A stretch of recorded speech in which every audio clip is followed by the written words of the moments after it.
네, 들으신 대로 이재명 대통령이 오늘 대규모 국가 프로젝트를 발표합니다. 이른바 삼전닉스, 삼성전자와 SK하이닉스가 함께하는데요.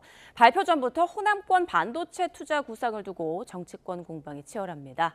이를 포함한 정치권 이슈들 차재원 부산가톨릭대 특임교수, 이종근 시사평론가와 함께 짚어보겠습니다. 안녕하십니까? 안녕하세요.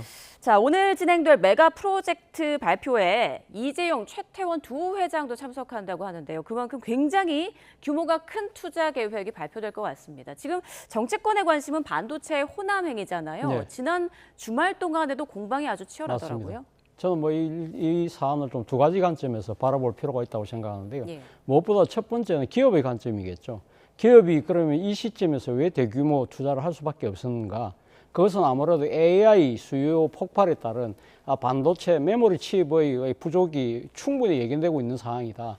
그렇다고 한다면 기업의 입장에서는 끊임없는 투자를 통해서 새로운 생산 여건을 만들 필요가 있다는 것이고, 그리고 다행스럽게 상당한 영업이익이 발생하고 있잖아요. 그러니까 그렇기 때문에 자금 여력이 충분하다는 겁니다. 그런데 문제는 왜 기존의 수도권이 아니냐. 수도권이 더 이상 포화 상태가 돼서 사실은 더 이상 그러니까 반도체 클러스터를 지을 만한 용지나 또 그동안 다른 또 기반 여건 시설이 미비할 수밖에 없다. 그리고 여기다가 정부가 또 강력한 의지를 갖고 지방 이전에 대해서 상당한 지원을 할 수 있는 그런 여건이 만들어졌다고 한다면 기업의 입장에서는 충분히 그러니까 비수도권 쪽으로 눈을 돌릴 수밖에 없는 그런 상황이라는 것이고요. 예. 또 하나 정부의 관점에서 본다고 한다면 무엇보다도 국가 균형 발전이라는 것이죠. 사실은 뭐 지금 수도권 집중에 따라서 지방의 소멸의 문제는 국가적 최대의 현안이잖아요. 그렇다고 하면 이 문제를 풀기 위해서는 기존의 시장 논리나 산업 논리로만 접근해서는 안 된다.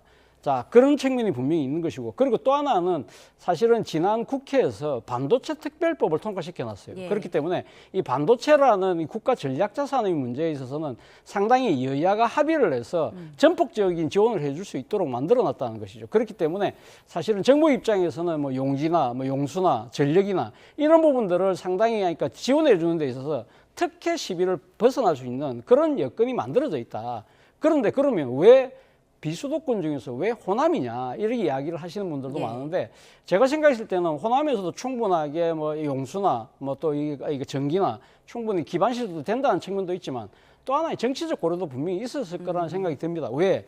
우리가 그 70년대, 80년대 대한민국이 산업화 시대 때 사실은 경부축을 통해서 그러니까 국가 발전을 했잖아요. 그렇기 때문에 지역 편중 논란이 상당히 심했고 여기에 따른 갈등이 엄청나게 컸잖아요. 그렇다고 한다면 이제는 그러니까 선안권에 충분한 기반 여건이 된다고 한다면 선안권으로 가는 것도 저는 하나의 방안이 아닐까라는 생각이 듭니다. 예전에는 영남 지역을 중심으로 투자에 나섰으니 이제는 서남권에 좀 집중해야 할 필요성도 있다라는 말씀해 주셨습니다. 자, 국민의힘 등 보수 야권에서 관치 행정이라며 비판하자 이재명 대통령은 주말 사이 SNS를 통해 폭풍 여론전에 나섰는데요. 윤석열 정부 때도 호남 반도체 입지가 확인됐다라고 말을 했어요. 이 부분은 사실관계가 어떻게 됩니까? 일단 사실입니다. 2023년도에 호남과 관련돼서 반도체 당시에 반도체와 관련된 프로젝트를 할 수 있다라고 판정을 내렸어요. 예. 그런데 좀 들여다보면 사실과 다른 부분이 있습니다. 지금은 어떤 것을 지금 지으려고 하냐면 세계 최대 규모의 반도체 클러스터를 지으려고 하는 겁니다. 반도체 클러스터란 반도체 어떤 공정 중에 전공정이 있고 후공정이 있는데, 전공정에 뭐 팹이라든지 뭐 또는 굉장히 수많은 어떤 그런 이 웨이퍼를 만드는 작업부터 시작을 해서 아주 치밀하게 수많은 어떤 공정들이 포함된 게 이제 전공정이고요. 후공정은 패키징이라든지 혹은 검수라든지 전공정에 비해서 아주 규모가 작습니다. 예. 그런데 2023년에 광주 호남 지역에 가능하다고 한 부분은 바로 패키징 의 부분이었어요. 즉 후공정의 부분이었거든요. 이것을 똑같이 아니 그때는 용수라든지 전력이라든지 가능하다고 판정을 해놓고 지금은 왜 시비를 거느냐라고 한다면 비유를 하나 들어드릴게요. 어떤 비유냐면 그 당시에는 이런 거죠. 종합병원을 지을 수 있다 라고 판정을 내렸다면 지금은 서울 아산병원이나 서울대병원이나 삼성병원과 같은 거대한 규모의 의료단지를 지을 수 있다. 그러면 서로 성격이 다르잖아요. 빅5 규모의 어떤 그런 의료 단지와 그다음에 단순한 종합병원과 그래서 2023년도에 적합 판정을 두고 2026년도에 이 대규모 클러스터를 또다시 적합하지 않느냐라고 하는 건 비교의 지금 규모와 기준이 다르다는 겁니다. 네. 자, 이재명 대통령이 지난 주말 동안 올린 호남 반도체 관련 게시물 한 17개 정도 되고요. 내용도 상당히 많았습니다. 마치 지난 2월에 부동산 정책을 좀 밀어붙일 때와 좀 비슷하다 이런 얘기도 나오고 있는데 게시물 가운데서 가장 좀 논란이 되고 있는 부분 부처 눈엔 부처가 보이고 돼지 눈엔 돼지가 보인다 이 내용인데 여기에서 과연 돼지가 누굴 가리키는 것이냐 지금 호남행을 비판하는 국민의힘을 가리키는 것이냐 아니면 앞서 김어준 씨 방송에서 이 대통령을 비판한 유시민 작가를 겨냥한 것이냐 어떻게 해석하세요? 글쎄요. 뭐 좀 대통령 속내를 제가 정확하게 알 수는 없습니다만 뭐 아무튼 뭐 지금 지난 주말에 진행됐던 여러 가지 정치적 현안에 대한 불편한 심기를 뭐 표출한 건 당연한 거 그러니까 표출한 것이 아닐까라는 생각이 드는데요. 예. 이와 관련해서 오늘 한 신문의 사설에 이런 이야기가 있더라고요. 그러니까 지금 대통령이 소통은 좋지만 이 과도하고 배타적인 소통은 문제가 있다는 이야기를 했는데 저는 뭐 그 지적에 좀 100% 공감을 하는 것이고 앞서 먼저 이야기했던 그러니까 지난 주말 동안에 지금 올린 그러니까 SNS 메시지 중에 이 지금 대다수가 우리가 지금 이야기하고 있는 호남의 반도체 클러스터와 관련된 부분을 이야기하고 있는 거잖아요. 네. 그 진짜 핵심 그러니까 대통령이 주장하고 싶은 핵심 요지는 이거잖아요. 이게 지금 야권에서 이야기하듯이 기업의 팔을 비틀어서 억지로 지금 보내는 것이라는 식으로 이야기를 하지만 사실은 그게 아니다. 그러니까 정부는 일종의 촉매제 역할을 하고 있는 거라는 이야기를 하고 있는 거잖아요. 사실 지금 뭐 여러 가지 그러니까 호남의 이 클러스터, 반도체 클러스터 관련해서 기반 여건과 관련해서 뭐 물이 부족하다.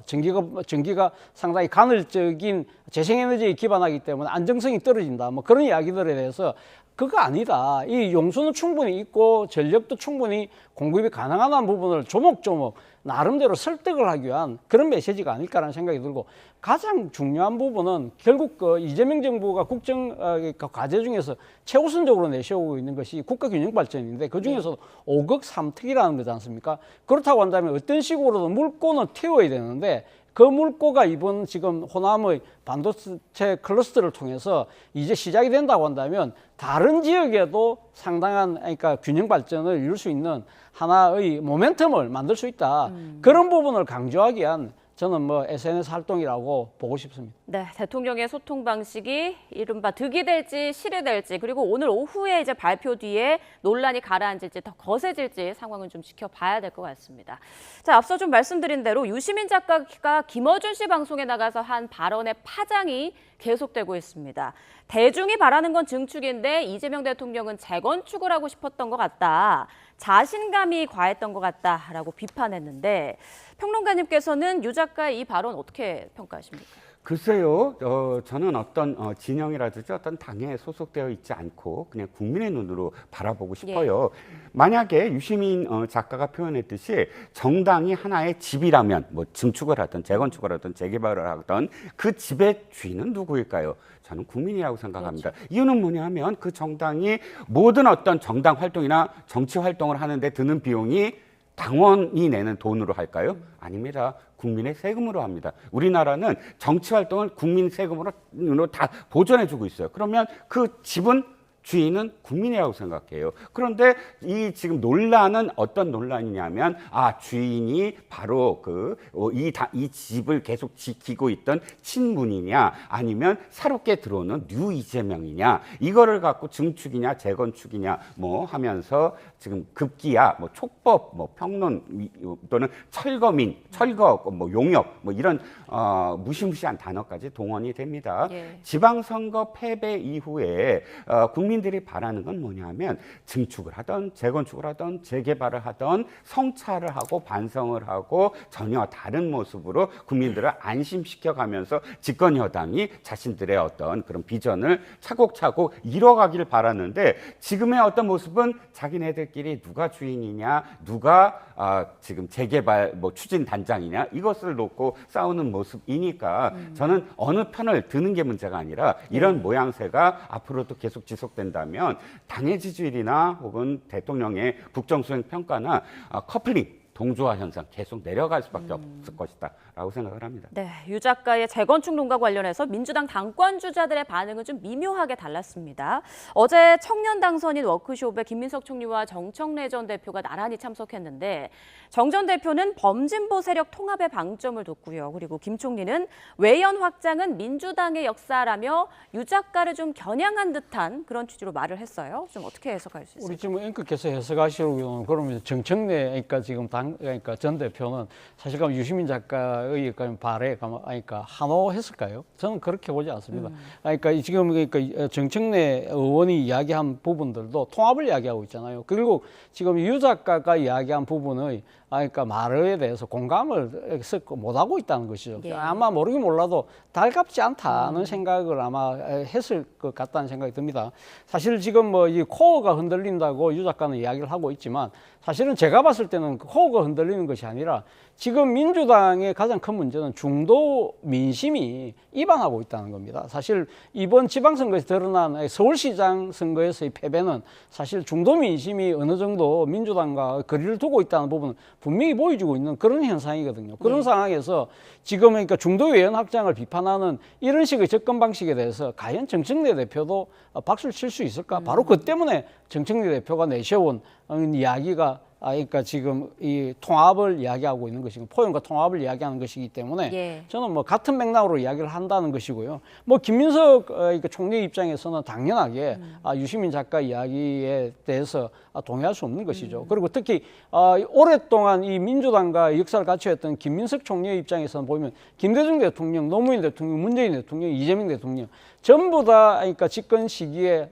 이 민주당의 전국 정당화 뭐 대표적으로 그러니까 예시할 수 있는 것이 동진 전략이었잖아요. 이런 부분들이 결국은 중도 외연 확장을 위한 노력이었는데 그런 역사를 깡그리 무시하자는 것은 말이 안 된다. 그런 부분에 대해서는 자신 있게 본인이 논박할 수 있는 그런 상황에서 아마 이 메시지를 낸 것이 아닐까라는 생각이 듭니다. 네, 지금 차기 민주당 대표 지금 상황도 좀 보도록 하겠습니다. 한국갤럽에서 차기 민주당 대표 선호도 조사를 진행했는데요. 그 결과를 보면 김민석 총리가 26%로 가장 높게 나왔고요. 보시는 대로 정청래 전 대표가 19%, 송영길 의원 13% 순입니다. 그런데 민주당 지지층만 보면 김민석 총리의 지지도가 45%로 월등하게 좀 높게 나왔습니다. 두 분 어떻게 분석하시는지 좀 짧게씩 들어볼게요. 일단 김민석 총리에게 상당히 지금 여론이 몰리고 있다라고 생각을 합니다. 왜냐하면 정청래 대표가 지방선거 때 당대표의 권한으로 사실상 지방선거 유세를 돕는다는 어떤 명목하에 당원들을 엄청나게 많이 만났어요. 호남, 특히나 호남을 거의 한 달에 2회, 3회 이상 1월 달부터 지금까지 계속 내려갔거든요. 그러면 국민의힘 지지층에서 최소한 대등하게 나오거나 혹은 뭐 뒤치더라도 별 차이 없게 나와야 되는데 지금 거의 반 이상, 절반 이상 뒤처지고 있습니다. 이건 최근 들어서 어쨌든 정청래 전 대표라든지 혹은 유시민 작가라 참전이라든지 김어준 방송인의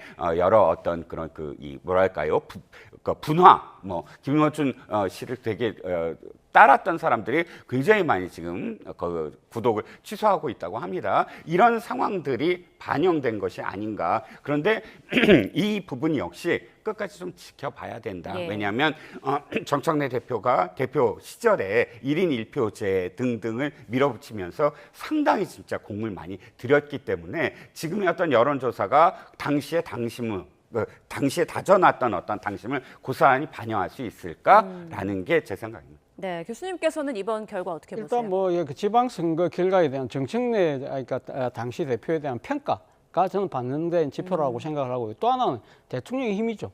그러니까 지금 대통령이 그러니까 이번 정청래 그러니까 당시 대표의 지방선거 성적에 대해서 강하게 비판을 했잖아요.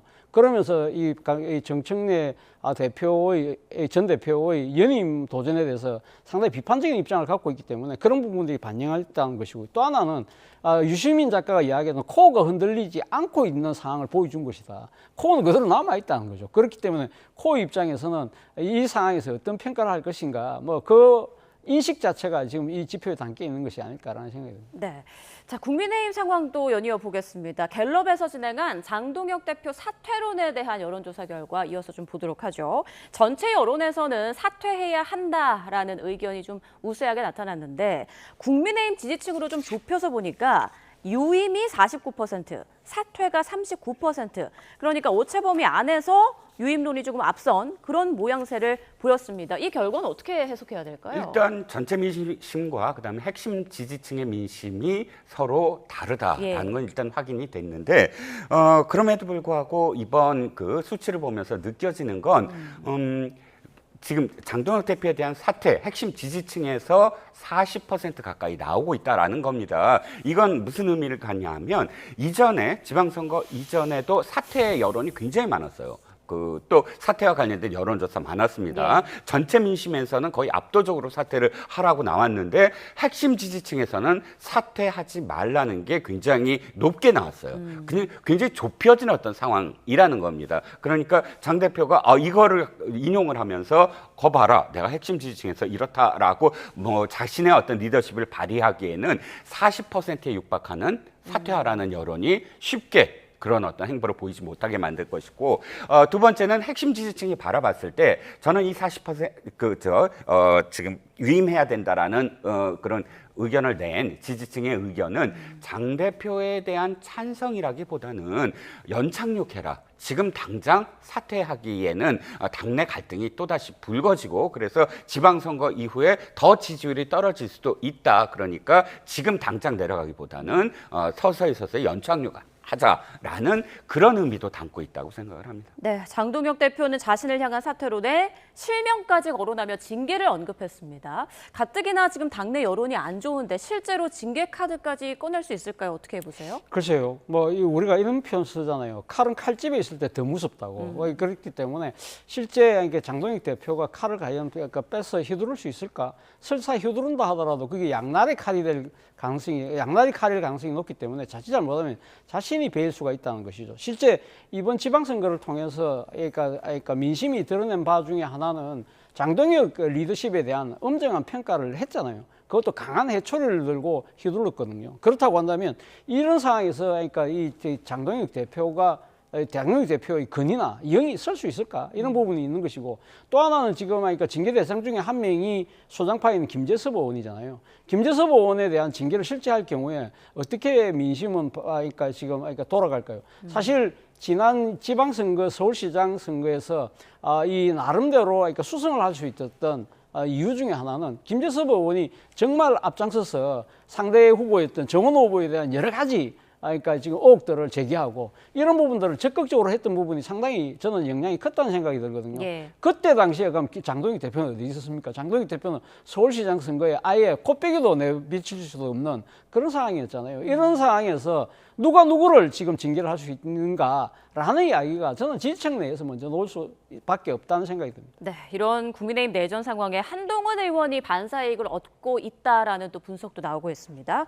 한 의원, 보수 재건은 이미 시작됐다며 오세훈 서울시장이나 이준석 대표와도 손을 잡을 수 있다고 밝혔는데 한 의원의 보수 확장성 어느 정도까지 가능하다고 보세요? 지금까지 장동혁 대표에 대해서 이야기를 하면서 사실은 굉장히 대비되잖아요. 장동혁 대표는 두 가지를 주장하고 있는데 재선거에다가 징계 카드를 지금 내밀 수 있습니다. 근데 이 두 가지 모두 아주 이 당에서 소수로 지금 전락하고 있는 그런 소수 극렬 지지자들만 지금 바라보는 리더십입니다. 그런데 지금 한동훈 후보가 오세훈이라든지 혹은 이준석 이 두 정치인과도 손잡을 수 있다는 건 어떤 의미에서는 이준석 개혁신당 대표와는 경쟁 관계 이전에 굉장히 좀 은원 관계 같은 게 있지 않습니까?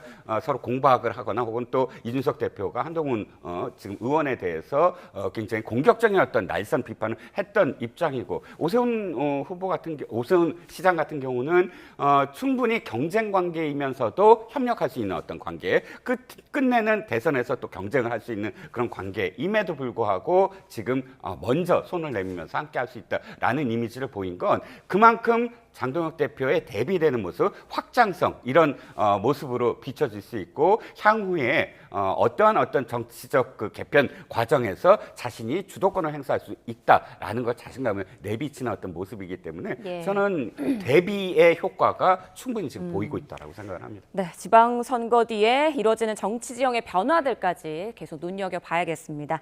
지금까지 차재왕 부산가톨릭대 특임교수 이종근 시사평론가와 주요 정치권 이슈들 살펴봤습니다. 고맙습니다.